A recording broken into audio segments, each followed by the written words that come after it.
Hey guys, welcome back to my channel, and today we will see the second aspect of staffing, that is selection. इससे पहले वाले video में हम लोगों ने देखा कि रिक्रूटमेंट कैसे होता है और कितने टाइप के रिक्रूटमेंट होते हैं, उनका मेथड्स क्या होता है। ओके, सो सिलेक्शन में हम लोग देखेंगे कि सिलेक्शन क्या होता है, उसका मीनिंग, उसका प्रोसेस क्या होता है, कैसे एक ऑर्गेनाइजेशन में सिलेक्शन होता है। ठीक है। सो रिक्रूटमेंट में हम लोगों ने क्या पढ़ा था बेटा कि जब भी कोई जॉब वैकेंसी आती है तो लोगों को जो इनविटेशन मिलता है कि हाँ चलिए आइए हमारे ऑर्गेनाइजेशन में ज़रूरत है लोगों की। ठीक है, तो वो कैसे करते हैं? एडवर्टाइजमेंट के थ्रू करते हैं, कॉलर कैजुअल कॉल्स के थ्रू करते हैं, और भी डिफरेंट वेज है जिसके थ्रू वो इनवाइट करते हैं। ठीक है, तो इसका मतलब क्या है कि वो इनविटेशन देते हैं रिक्रूटमेंट पे कि आइए और हमारा जो फील्ड पोजीशन है उसके लिए एप्लीकेशन फॉर्म भरिए। तो क्या रिक्रूटमेंट करने से क्या सिलेक्शन हो जाता है? The answer is big no. ठीक है, रिक्रूटमेंट के बाद वाला प्रोसेस है बेटा सिलेक्शन।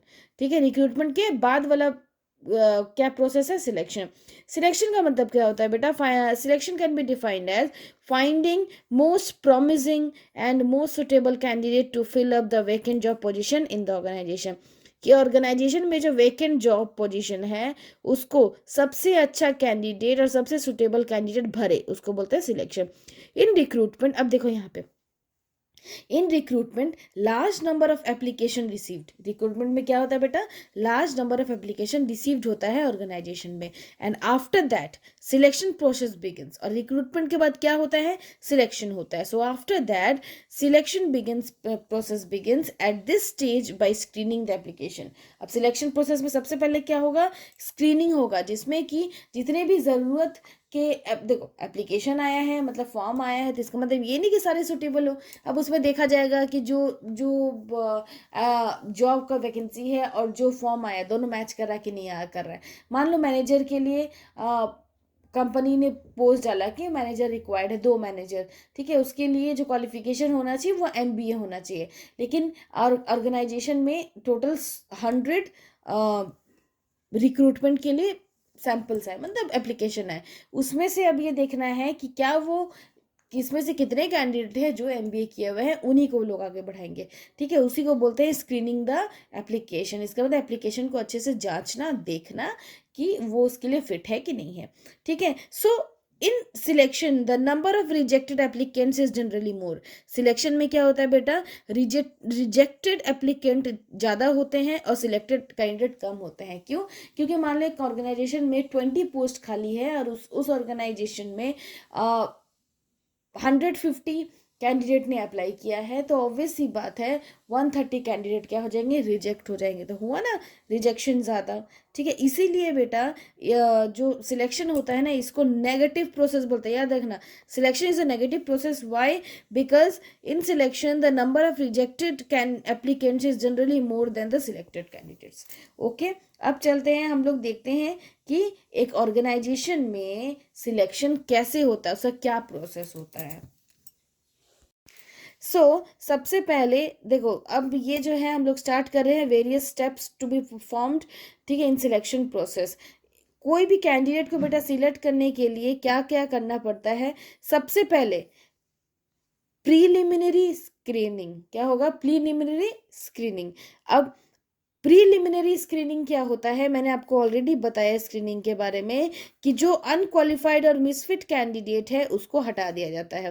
कैसे? जो एप्लीकेशन आते हैं ना, it is required to eliminate unqualified and unfit candidates based on the information given in application form. अगर एप्लीकेशन फॉर्म वैसा नहीं है, ठीक है, जो ज़रूरत है, जो क्वालिफिकेशन चाहिए वो नहीं है, तो ये स्क्रीनिंग वाले पार्ट में वो लोग हटा देते हैं। अब स्क्रीनिंग वाले पार्ट जब हो जाता है, जब देख लेता है कि अच्छा हमारे पास इतने कैंडिडेट्स हैं, मान लो 150 में से 50 कैंडिडेट्स ऑलरेडी छट गए, 20 पोस्ट है। ठीक है, तो अब टोटल 100 कैंडिडेट्स हैं जो आगे बढ़ेंगे। अब वो 100 कैंडिडेट्स का क्या होगा? सिलेक्शन टेस्ट होगा। अब सिलेक्शन टेस्ट में क्या होता है बेटा? एक रिटन एग्जाम होता है जिसमें ये देखा जाता है कि उसका कैंडिडेट का प्रैक्टिकल नॉलेज क्या होता है। ठीक है, और भी कुछ कुछ टेस्ट होते हैं। अब देखो एग्जामिनर टेस्ट से क्वेश्चन पूछता है कैसे? आपको फिर आपको MCQ में दे देगा ये 4। ठीक है, आप 4 में से उसका 4 आंसर दे देगा, आप बोलेगा मैच करो। ठीक है, तो ये आपको जानना ज़रूरी है। सबसे पहला टेस्ट है बेटा इंटेलिजेंट टेस्ट। ठीक है। इंटेलिजेंस टेस्ट में क्या होता है, जो कैंडिडेट आया उसका आईक्यू चेक करता है, उसका लेवल ऑफ इंटेलिजेंस चेक करता है। दूसरा क्या है बेटा, एप्टीट्यूड टेस्ट। एप्टीट्यूड में क्या होता है, this test is conducted to find out the potential of learning new job in the candidate. कि एप्टीट्यूड में होता है कि वो जो नया बंदा जो ज्वाइन करेगा, ठीक है, क्या वो ऑर्गेनाइजेशन में होने वाला नया चीज़ सीख पाएगा, उसका वो टेस्ट है। तीसरा है पर्सनालिटी टेस्ट। इसमें ह्यूमन बिहेवियर को टेस्ट किया जाता है, ठीक है। उसके बाद उसमें और क्या क्या होता है, उसका ह्यूमन बिहेवियर में उसका इंटेलिजेंस, उसका एप्टीट्यूड, उसका एटीट्यूड, उसका इंटरेस्ट सब देखा जाता है पर्सनालिटी में। चौथा क्या है बेटा, ट्रेट टेस्ट। ये इंपॉर्टेंट है, याद रखना, ये पूछता है और बच्चे फंसते भी हैं। ट्रेट टेस्ट का मतलब होता है to check the existing skill of the individual. कि जो इंडिविजुअल जो कैंडिडेट है उसका एग्जिस्टिंग स्किल क्या है, मतलब कि वो उसको क्या क्या जानता है, उसको क्या क्या नॉलेज है, ठीक है। उसके बाद इंटरेस्ट टेस्ट, इसमें नहीं लिखा क्योंकि बड़ा सिंपल है कि ये देखना कि कैंडिडेट को किस किस चीज़ में इंटरेस्ट है, उसका लाइक्स क्या है, उसको क्या करना पसंद है, ठीक है। अब चलते हैं हम लोग हमारे थर्ड प्रोसेस में। पहला प्रोसेस क्या था, प्रिलिमिनरी स्क्रीनिंग। याद रखना है, स्क्रीनिंग होने के बाद सिलेक्शन टेस्ट होता है। स्क्रीनिंग होने के बाद क्या होता है, सिलेक्शन टेस्ट होता है। अब हम लोग चलते हैं हमारे थर्ड में। ओके, सो थर्ड है एम्प्लॉयमेंट इंटरव्यू। अब देखो बेटा, टेस्ट हो जाता है, अब टेस्ट में भी कुछ लोग छट आ जाते हैं, ठीक है। जैसे मैंने आपको क्या बताया, टोटल 150 एप्लीकेंट आए। 150 एप्लीकेंट में आपको लेना तो 20 ही था, ठीक है। तो उसमें से पहला वाला पार्ट में मतलब प्रीलिमिनरी स्क्रीनिंग में 50 लोग छट गए, तो बचे 100 लोग। अब 100 लोग गए हैं आपका सेकंड वाले में। सेकंड वाला क्या था बताओ, सिलेक्शन टेस्ट। उन्होंने टेस्ट दिया, मान लो उसमें से 30 छट गए, ठीक है। तो बचे कितने, 70 लोग। अब वो 70 लोग कहाँ जाएंगे, एम्प्लॉयमेंट इंटरव्यू में जाएंगे। इंटरव्यू में क्या होता है बेटा, एक सेट ऑफ पैनल रहता है जिसमें हर तरह के नॉलेज वाले लोग बैठे रहते हैं, जो कि कैंडिडेट से क्या करेंगे, क्वेश्चन पूछेंगे। सो वो 70 लोग जो है उससे वो क्वेश्चन पूछेंगे। So the candidate who qualified for the test are called in for interview. It is a conduct of final interview, for that a panel of expert is called. ठीक है, पैनल ऑफ एक्सपर्ट रहता है, वो लोग हर तरफ से question पूछता है, ठीक है। अब मान लो कि उसमें से कि 70 लोग बचे थे ना, उसमें से 30 लोग और चले गए, तो बचे कितने, 40 लोग, ठीक है। हमको चाहिए कितने, 20। अब वो जो 40 लोग बचे उसका रेफरेंस और बैकग्राउंड चेक होगा। क्या चेक होगा, रेफरेंस और बैकग्राउंड, कि वो पहले क्या करता था, कहाँ से आया है, ठीक है। जब भी बेटा एप्लीकेशन फॉर्म भरता है ना, ठीक है। अब भी जब कहीं पे एप्लीकेशन फॉर्म भरोगे, कहीं पे फॉर्म भरोगे, तो वहाँ पे आपको 2 रेफरेंस के बारे में दिया जाएगा, बोला जाएगा भरने के, जो कि आपके रिलेटिव नहीं होने चाहिए, आपके फ्रेंड्स, फैमिली, टीचर, कोई भी हो सकता है जो कि आपके बारे में जानते हो, ठीक है। सो उस केस में क्या होता है, जब जब मान लो वो जो 40 लोग जो इंटरव्यू पार किए, ठीक है। So in application form the candidates were asked to give 2 references. If the candidate qualifies interview, then the organization check the candidate reference for the personal character. उसका का कैरेक्टर, उन 40 लोगों का कैरेक्टर वो इसमें देखेगा, ठीक है। अब 40 लोगों का कैरेक्टर देखने के बाद बेटा सिलेक्शन का डिसीजन लेगा। किसका डिसीजन लेगा, सिलेक्शन का, कि किसको लेना चाहिए, ठीक है। अब जो लोग ये 4 तक आ जाते हैं, ठीक है, उनका सिलेक्शन के लिए वो बेस्ट कैंडिडेट को चूज करते हैं। बेस्ट कैंडिडेट को चूज करने के बाद, ठीक है, मान लो चूज कर लिया, ठीक है। चूज करने के बाद उनका मेडिकल एग्जामिनेशन होगा, देखा जाएगा कि फिट है कि नहीं, कोई बीमारी नहीं तो नहीं है, ठीक है। मेडिकल एग्जामिनेशन के बाद उनको जॉब ऑफर दिया जाएगा। जॉब ऑफर में उनको ऑफर लेटर दिया जाएगा, अपॉइंटमेंट लेटर दिया जाएगा। उसके बाद लास्ट में कॉन्ट्रैक्ट ऑफ एम्प्लॉयमेंट, जो मैं अभी बता रही हूँ, अभी दिखाऊंगी, ठीक है। तो सबसे पहला क्या था, प्रीलिमिनरी स्क्रीनिंग। उसके बाद सोचो क्या था, सिलेक्शन टेस्ट। उसके बाद क्या है, इंटरव्यू लिया जाएगा। क्या लिया जाएगा, इंटरव्यू लिया जाएगा। फिर क्या होगा, इंटरव्यू लेने के बाद वो लोग का रेफरेंस और बैकग्राउंड चेक किया जाएगा, that is checking references and background. फिर उसके बाद क्या होगा, जब बैकग्राउंड चेक कर लेंगे तो होगा सिलेक्शन डिसीजन, ठीक है, सिलेक्शन डिसीजन होगा।